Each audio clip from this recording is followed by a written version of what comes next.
Welcome once again to the Library of N.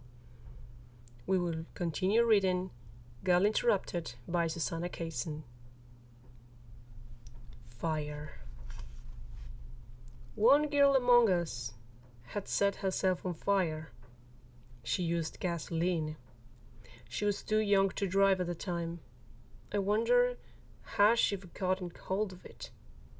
Had she walked to her neighborhood garage and told them her father's car had run out of gas? I couldn't look at her without thinking about it. I think the gasoline had settled in her collarbones, forming pools there beside her shoulders, because her neck and cheeks were scared the most. The scars were thick ridges, alternating bright pink and white, in stripes up from her neck. They were so tall and wide that she couldn't turn her head, but had to swivel her entire upper torso if she wanted to see a person standing next to her. Scar tissue has no character. It's not like skin. It doesn't show age or illness or parole or tan.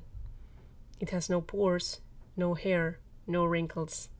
It's like a slipcover. It shields and disguises what's beneath. That's why we grow it. We have something to hide. Her name was Polly.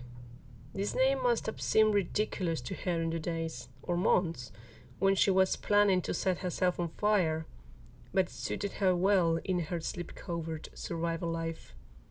She was never unhappy. She was kind of comforting to those who were unhappy. She never complained. She always had time to listen to other people's complaints.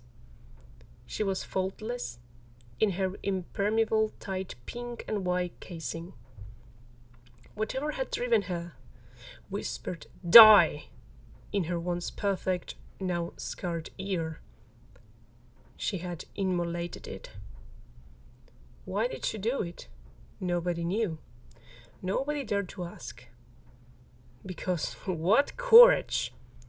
Who had the courage to burn herself? 20 aspirin, a little slit alongside the veins of the arm, maybe even a bad half-hour standing on the roof. We all have those. And somewhat more dangerous things, like putting a gun in your mouth. But you put it there, you taste it. It's cold and greasy. Your finger is on the trigger, and you find that the whole world lies between this moment and the moment you've been planning when you will pull the trigger. That world defeats you. You put the gun back in the drawer. You'll have to find another way. What was that moment like for her? The moment she lit the match? Had she already tried roofs and guns and aspirin? Or was it just an inspiration? I had an inspiration once. I woke up one morning. I knew that today I had to swallow 50 aspirin. It was my task, my job for the day. I lined them up on my desk and took them one by one. But it's not the same as what she did. I could have stopped at 10 or at 30, and it could have done what I did do, which was go on to the street and faint. 50 aspirin is a lot of aspirin, but going back into the street and fainting is like putting the gun back in the drawer. She lit a match. Where? In the garage at home, where she couldn't set anything else on fire. Out in the field, in a high school gym, in an empty swimming pool. Somebody found her, but not for a while. Who would kiss a person like that? A person with no skin? She was 18 before this thought occurred to her. She'd spent a year with us. Other people stormed and screamed and cringed and cried. Polly watched and smiled. She sat by people who were frightening, and her presence calmed them. Her smile wasn't mean, it was understanding. Life was hellish. She knew that, but her smile hinted she would burn all that out of her. Her smile was a little bit superior. We wouldn't have the courage to burn it out of ourselves. But she understood that too. Everybody was different. People just did what they could. One morning, somebody was crying, but mornings were often noisy. Fights about getting up on time and complaints about nightmares.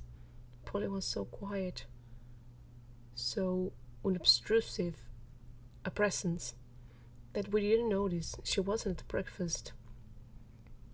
After breakfast, we could still hear crying. Who's crying? Nobody knew. And at lunch, there was still crying. It's Polly, said Lisa, who knew everything. Why? But even Lisa didn't know why. At dusk, the crying changed to scream. Dusk is a dangerous time. At first she screamed. Then she started to scream words. My face! My face! My face! We could hear other voices shushing her, murmuring comfort, but she continued to scream her 2 words long into the night.